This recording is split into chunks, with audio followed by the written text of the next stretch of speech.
Assalamualaikum warahmatullahi wabarakatuh. Bismillahirrahmanirrahim. Alhamdulillahirabbil alamin.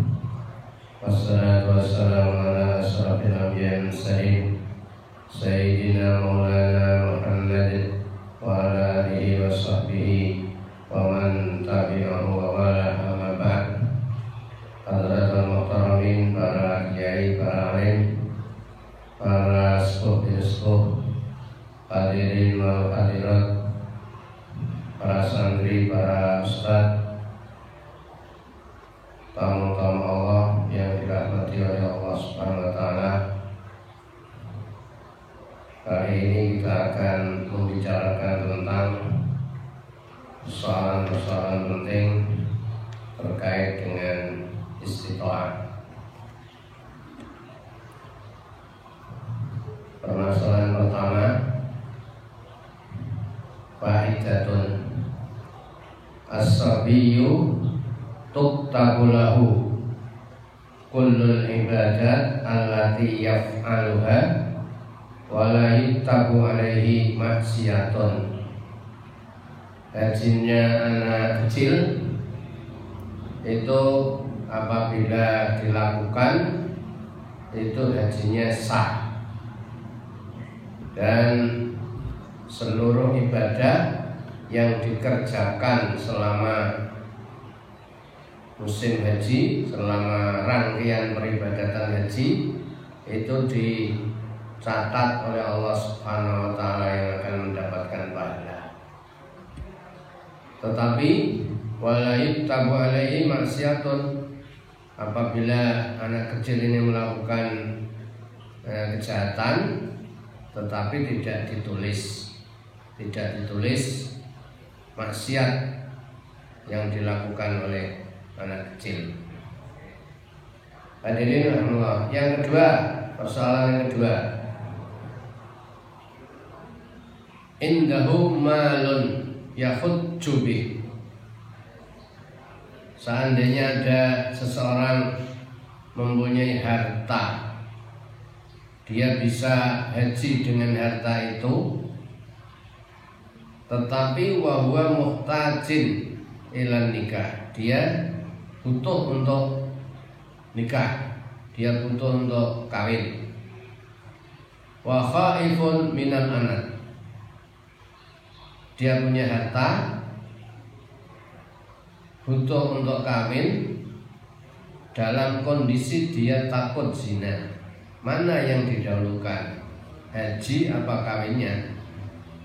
Fahal yuqaddamu al-hajju awin nikah, apakah harus didahulukan hajinya? Dia harus haji, uang itu digunakan untuk haji atau digunakan untuk nikah? Alladzi alaihil ashab wa huwal afdal taqdimun nikah. Menurut pendapat Ashabus Syafi'i, yaitu yang paling afdal, kalau yang pendapat yang lebih utama, dia harus mendahulukan nikah, karena dalam situasi dia sudah takut untuk zina. Sedangkan persoalan hajinya wastiqrarul haji fi dhimmati, tetapi dia punya tanggungan, masih punya tanggungan haji, karena liwujubihi ala tarafi, kewajiban haji itu tidak harus seketika, tapi boleh dikerjakan secara tarafi, engko nanti itu boleh. Persoalan yang ketiga, yajibul hajju alal khuntal muskil al balik. Orang waria, orang wandu, bencong, khunsa muskil. Khunsa muskil itu waria yang identitasnya masih membingungkan. Dikatakan membingungkan itu dia punya dua alat kelamin kelamin laki-laki atau sekaligus kelamin perempuan, atau tidak punya alat kelamin sama sekali, baik alat kelamin laki-laki maupun alat kelamin wanita tidak ada sama sekali, hanya bolongan kecil saja sekedar untuk mengeluarkan kotoran kencing maupun kotoran.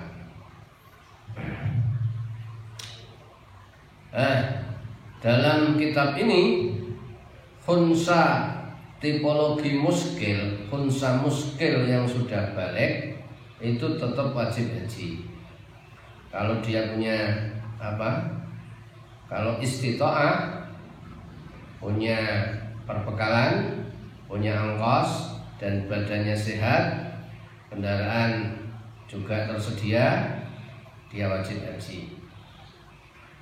Wa yustaratu fi haqqihi fil ihrami ma yustaratu fil mar'ah. Dalam rangkaian ibadah, dalam hal ihram, dia mengikuti persyaratan-persyaratan yang ada pada wanita. Seolah-olah khunsa muskil itu disetarakan, disamakan dengan wanita. Jadi persyaratan ihramnya juga mengikuti persyaratan ihramnya wanita. Tapi persoalan ini masih fihi nazar, masih banyak kritikan dari para ulama. Insya Allah kalau pembahasan yang lebih detail itu ada dalam kitab Al-Qira Liqasidi Ummul Qura karangannya Imam At-Tabari. Persoalan yang keempat, man qadara al-haji raqiban wa masyan. Kalau seandainya ada orang yang mampu melakukan haji baik dengan berjalan kaki maupun dengan berkendara, kedua-duanya dia mampu, mana yang lebih utama, jalan kaki atau berkendara? Fal afdalu lahu ar-rukubu, yang lebih utama dia haji dengan berkendara. Alasannya di anna Nabiyya sallallahu alaihi wasallam hajja raqiban. Itba dengan Rasulullah sallallahu alaihi wasallam, karena Rasulullah sallallahu alaihi wasallam itu hajinya dengan berkendara, bukan dengan jalan kaki. Elat berikutnya wali anna rukuba a'wanu alal ibadah. Dengan berkendara itu bisa membantu untuk meringankan dalam ibadah, dalam prosesi ibadah selama di tanah haram. Problematika yang ke-5, idza talabal walidu al-ma'dubu waladahu an yahujja anhu. Ada persoalan manakala ada orang tua yang posisinya ma'dub, sakit, lumpuh, sakit yang tidak bisa diharapkan sembuhnya.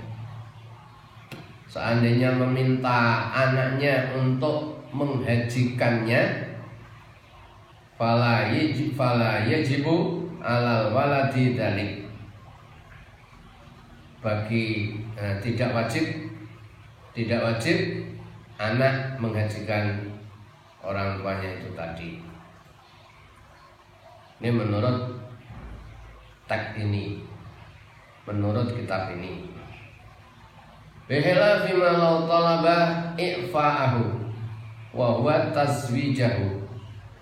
Hal itu berbeda seandainya orang tua yang makdub, katakanlah hampir mati, meminta anaknya untuk segera kawin. Fa innahu yalzamuhu, dia wajib mengikutinya, dia wajib mengikuti perintahnya. ketika orang tua membutuhkan. Ketika orang tua membutuhkan, anak harus kawin, maka dia wajib mentaatinya. Faidatun, problematika berikutnya yang keenam. Hujja anil ma'dud thumma syufiya madhabuna la yujzi'uhu dhalik. Jika ada jamaah ma'dud, jamaah yang lumpuh, sakit yang tidak bisa diharapkan kesembuhannya, dia sudah dihajikan, sudah dibadali. Setelah dibadali, dia sembuh. Menurut madhab kita, madhab Syafi'i, itu belum mencukupi. Dalam arti haji yang dibadali itu tadi belum mencukupi dari hajjatul Islam. Dalam artian nanti seandainya dia sehat, kemudian ada kesempatan lagi, punya ongkos, punya uang, dia wajib haji lagi. Tapi menurut Imam Ahmad, waqala Ahmadu rahimahullah, dalam kasus itu yujzi'u wala yajibu alaihi i'adatu. Seorang makdub yang dibadali lalu sembuh, menurut Imam Ahmad itu sudah cukup dan tidak wajib mengulangnya. Nah, kasus seperti ini itu pernah terjadi. Pemeriksaan pertama dia sudah masuk KKHI, dan dari pemeriksaan KKHI dinyatakan dia itu makdub, sulit untuk sembuh. Atas mukjizat Allah Subhanahu wa taala, kita tidak tahu, karena di tanah haram itu tempat yang sangat mustajab, dia dapat mukjizat dari Allah Subhanahu wa taala, ternyata sembuh.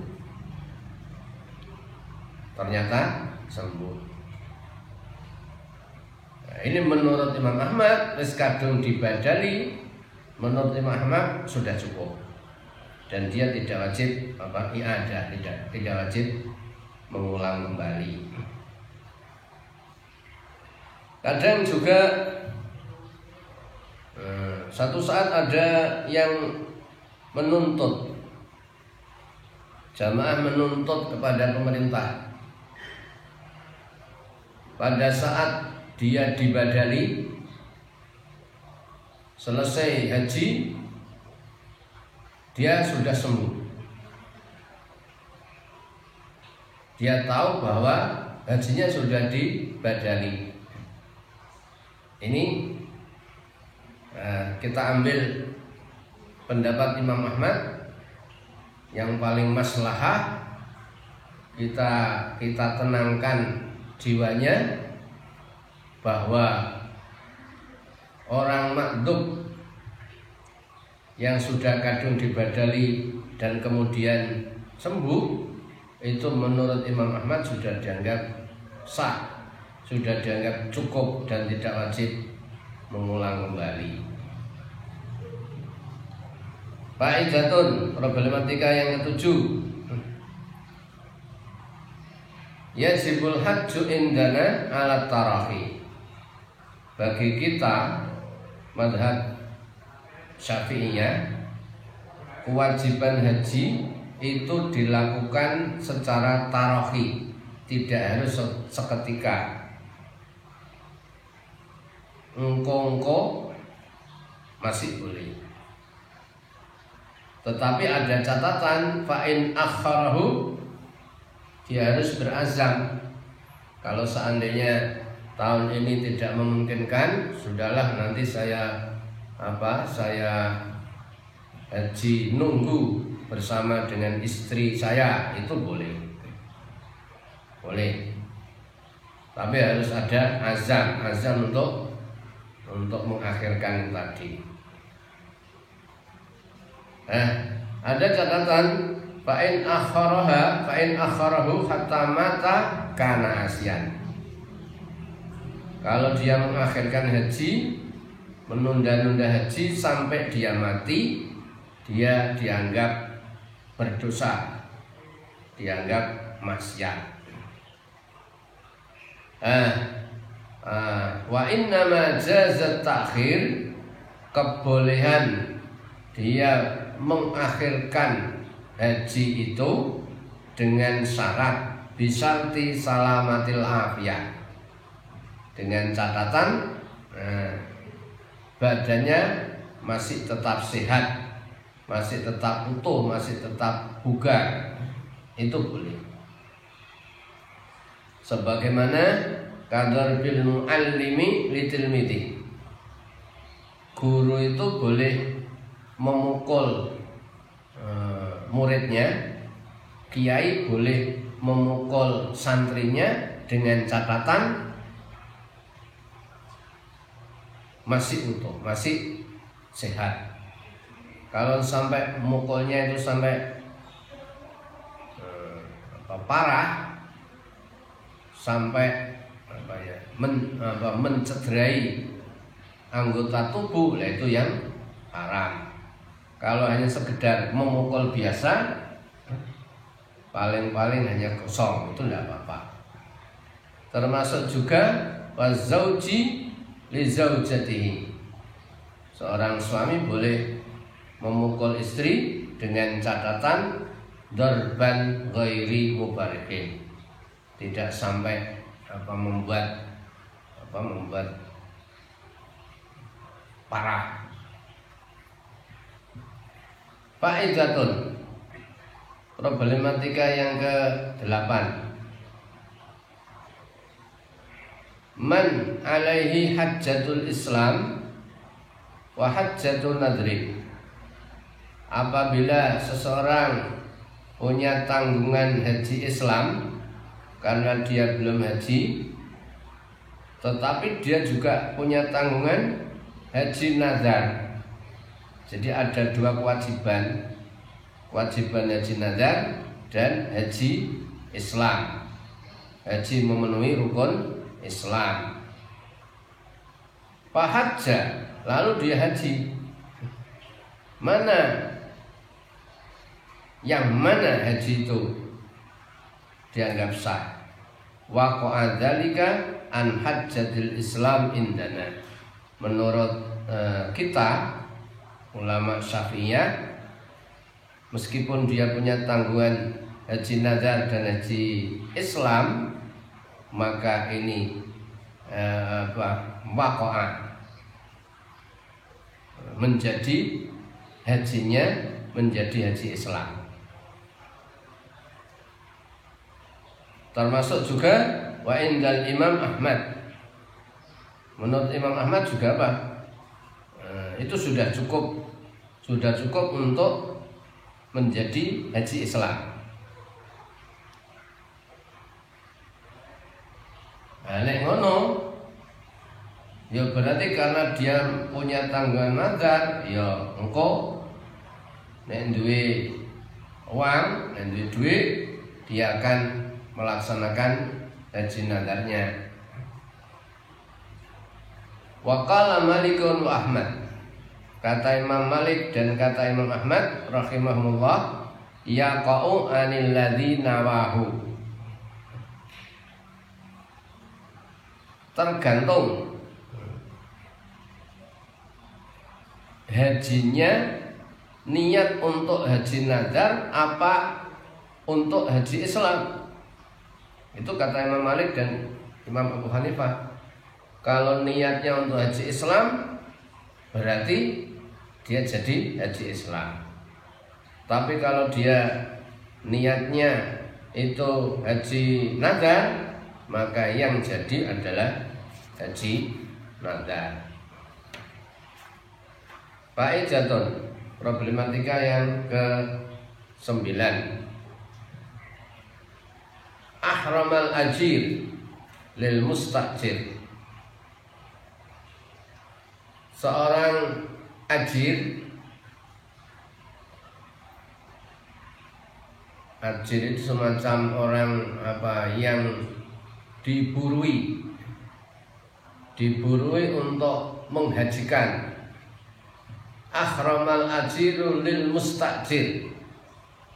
Jadi kalau umpama saya yang menugasi seseorang, berarti saya itu namanya mustajir.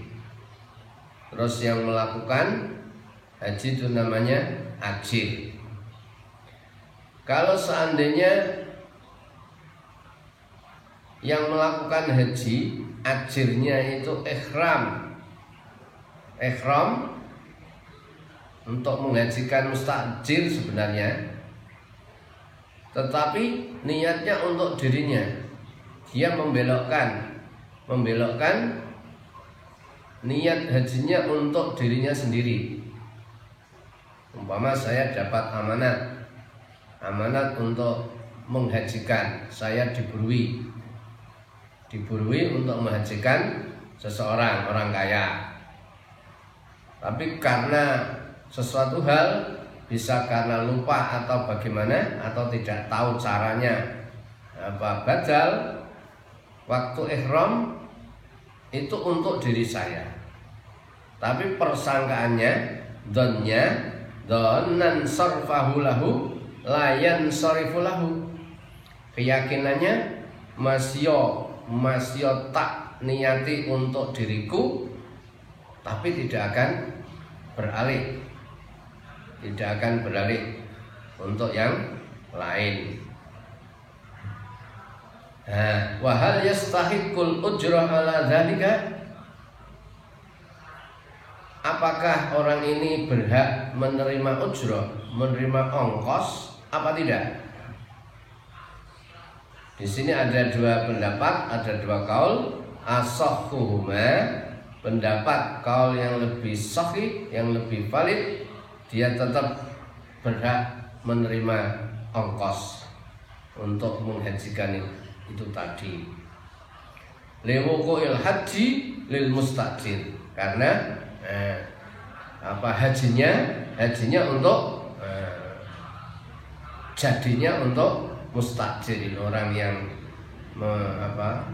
yang memerintahkan untuk menghajikan ini. Faidatun, kita masih ada banyak persoalan. Sampai di sini saja.